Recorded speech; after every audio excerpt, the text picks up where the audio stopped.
of the insecurity and economic ruin. They have people there, sellers, paid sellers. They call them influencers. All you need to do, give them 50,000 naira or give them 100,000 naira. They will deny all these existential problems. They will deny. The same people that called us names. To the end, when we told them that Nigeria here was a scam, it's a lie. Shut up your mouth. I saw them with their side. If you see the aeroplane that the Nigeria, may Nigeria succeed. May Nigeria here succeed. I said, it must not be the same, because it can't be the same brain that majority of you are using to defend these lies, defend these criminals. It cannot be the same brain when they take crossroad. If not, some of you don't buy like that. It can't be. It must be the brain of hypocrisy, the brain of falsehood, the brains of lies, the brains of deceit. That's what majority of you are carrying about, especially those of you, the Ronukus, the Buhari idiots, then, who have now turned to bat idiots now. They defended it. Nigeria here was a scam. You are the scam, Mayegun. You are the liar. How can you say you want to start a airline, national carrier, and then you don't even have a website, talk less of having an office? There is nothing called a training or recruitment of the staff or anything, nothing. I mean, it will probably take you years to order for planes. We were asking all these questions then. To the last, until when they now, in fact, up to 3 days before the end of the Buhari's tenure, there are those of them who are still waiting for the Nigeria here aircraft to land. Then immediately, they just pretended that they did not abuse us for years on top of that scam. Shige. And the same set of people you see out there today, they will tell you that Ribadumbu is the best national security advisor. Somebody who is supposed to just be political advisor to Tifnumbu, so that he can actually continue to lie to you. He do they talk with intelligence. Do you understand? Number one, you're not supposed to see him. But unfortunately, is almost everywhere. It is no longer, you cannot fight against Nigeria and win. Nobody dare Nigeria and win. It's no longer that anymore. It is now nobody dare Tifnumbu and win. Because Tifnumbu is Nigeria now. House leakers, praise singers. So when you look at all these, the Ronukus, the Ronu Nazis, you will be surprised that they don't even have any love of of country in their heart. They don't love Nigeria. It's all about what they can chop. And when the likes of Ribadumbu, Tifnumbu, Akambe Pamolekun, the shitty man, or any of them at all say something, they are there to defend it. They will defend it. You will think, you want to people you need.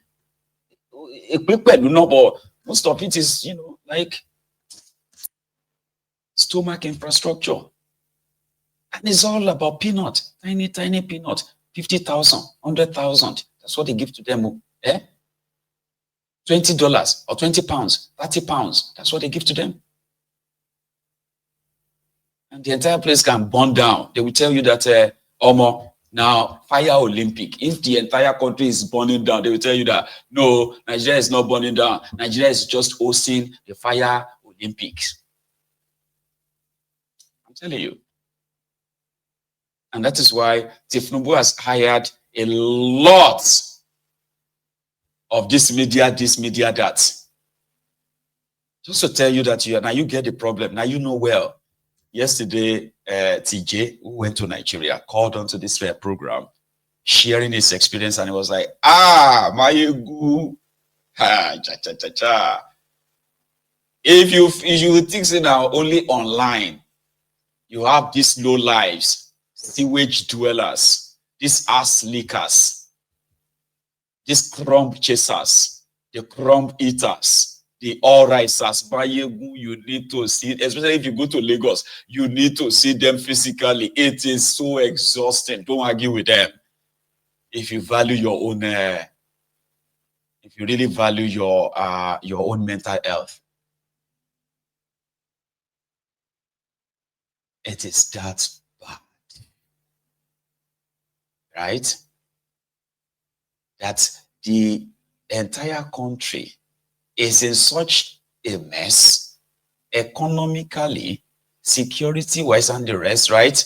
And there are those who will listen to the Riba Dump, somebody like Riba Dump. Do you see how he's trying to kind of correct himself? We will fix this. In fact, you will see changes. Then you quickly change it to, there are already changes. We are already seeing here. We will defend the Naira. The Naira will be strong. How? What are you producing? What is that thing that has improved in your economy? Start with power, electricity. If that happens alone, and then you say, well, people are now manufacturing. Manufacturing sector is booming now. That can be something. But no, it's just all about, you will see. Give it time. You will see. You will see what we are doing. When are you going to see it? You're not going to see anything, man. It's just that, you know what? This is how it is going to run for the next 2 more years. And maybe, just maybe, there could be a real I'm just saying maybe now, because for those who have been to that contraption, they have come back to tell us that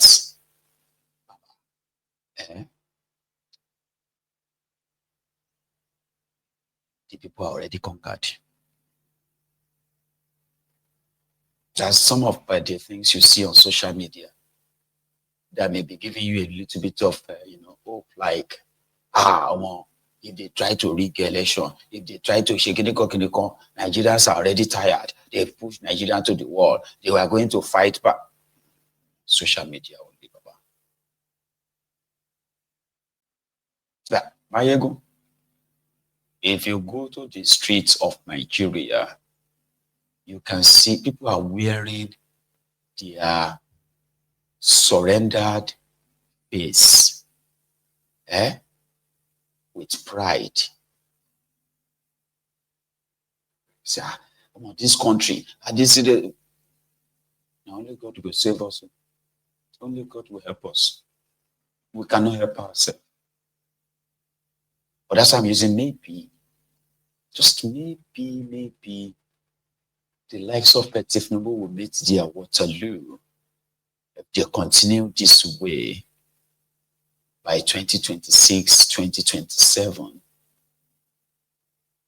Or everybody should just try and fight until you see if you can make it to 2020, 2031. It's practically like a state capture. Technically, people have been captured. There is no ambition. There is no, what do you call it? It's no longer like the urge from the people to say, oh, more. This is enough. Bad enough. Enough of all this. From NNPC, from NLCO to TUCO to Nigerian students to their parents, everyone done hands up. Everybody is trying to look at who is going to do it first. Who is going to start it? Or who is going to push first? And as for Tifnumbu, we will continue to use that hunger to wipe you to line. Everybody, And any of you who still get strength to shout anywhere, then you will be picked up. 48 trillion naira 2025. Baba cash out, cash out big time. The Nigeria custom came out and said they made 5 trillion naira.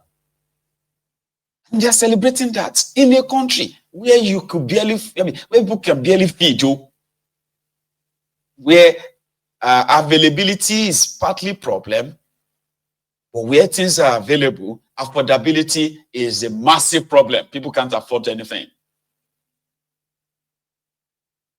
And it's a country where you have to import everything, almost everything.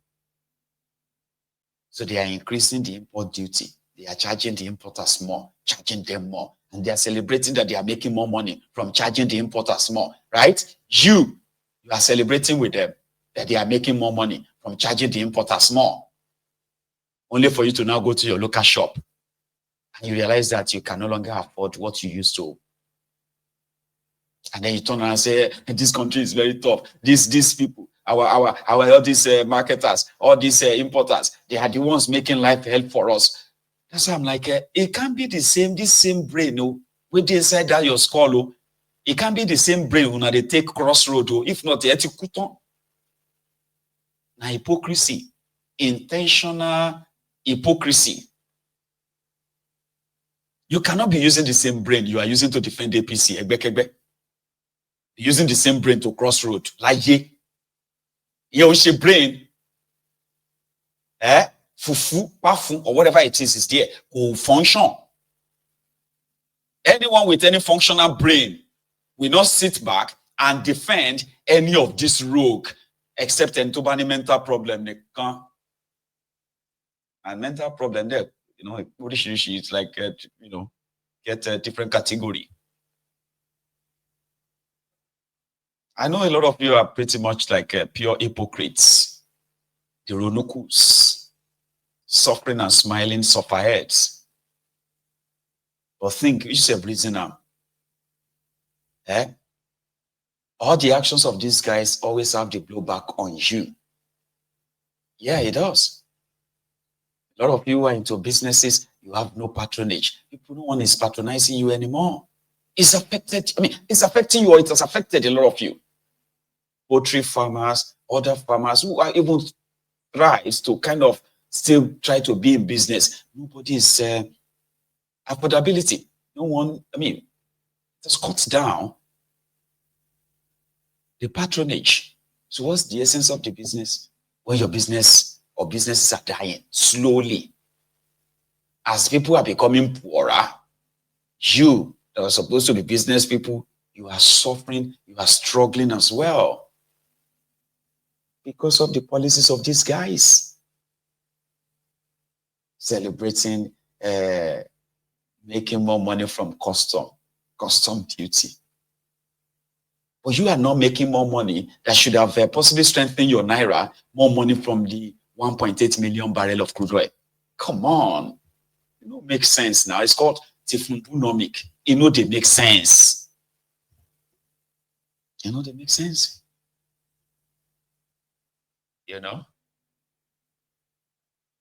And that is why I don't know what it caused the fight here, though, right? The Chinese guy had to, they said he told the Nigerian naira, is it that trashy in front of this extortionist?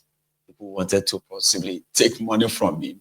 He said, I won't give you the money. I'll tear the money. That's a crime, though. It's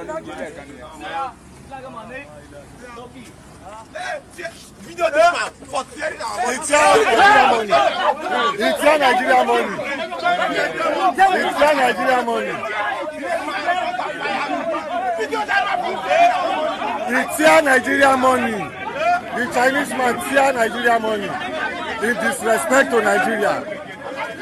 He has disrespected Nigeria.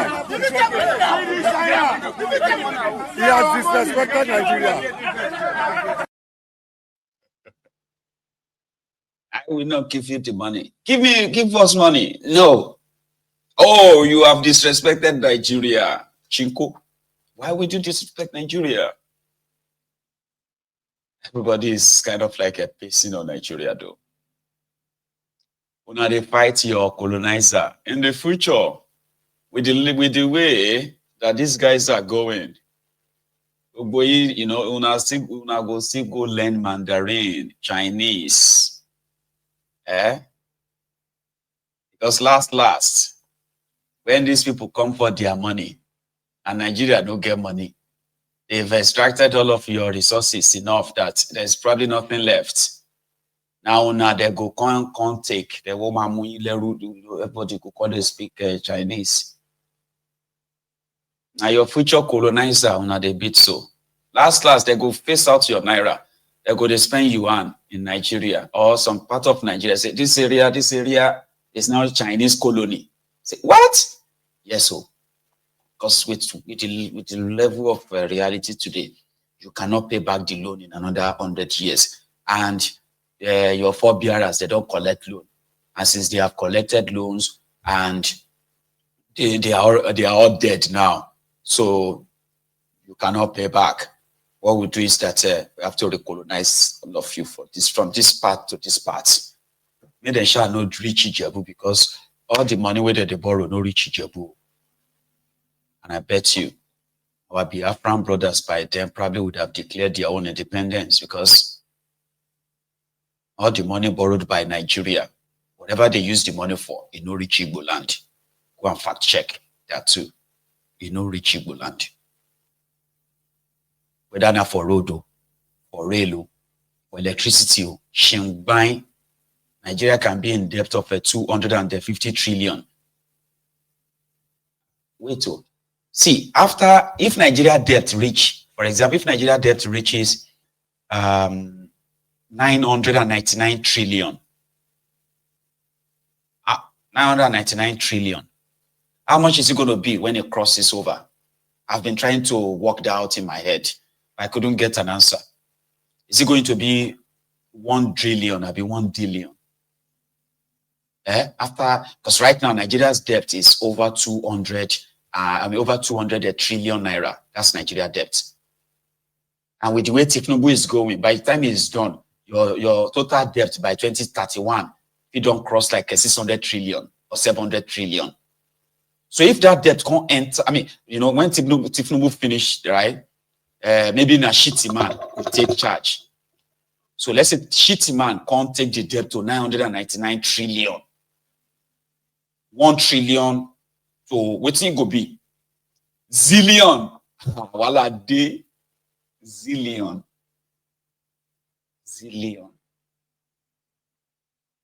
Jesus Christ.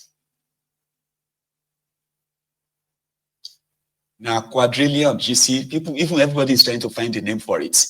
In the article, okay, I feel still be alive for because we are not even talking about 100 years time. We are talking about another 80 years. In another 80 years, Nigeria debt, another 12 years, Nigeria debt fee enter 900 trillion. And if you enter that stage, I'll just leave Nigeria and go back to my country. Ijebu, because that's what will happen. I will leave Nigeria for all of now. Go back to my country. Yeah, that's Ijebu.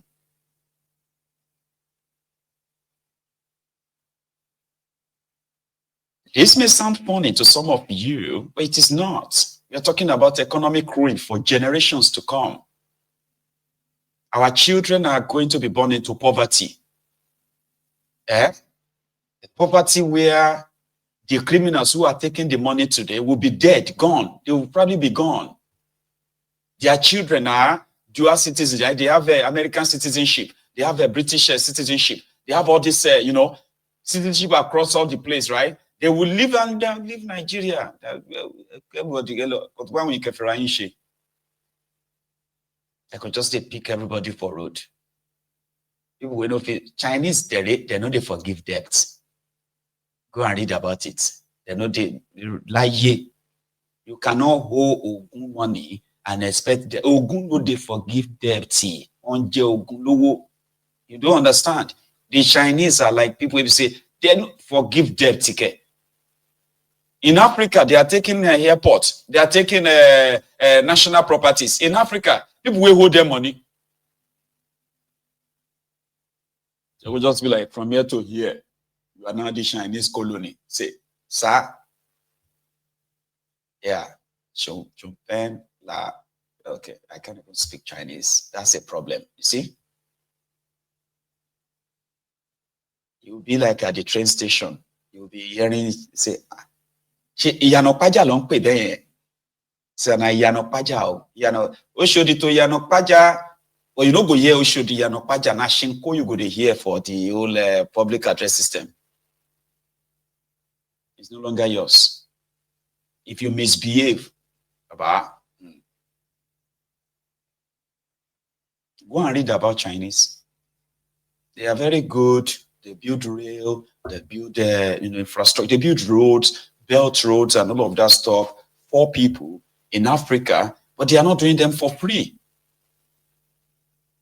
So they do their best to help your economy in their way better than the Americans, the British, the West, who just want to take your resources as much as possible, almost for free. No, Chinese are not like that. And that is why they are not forgiving debts.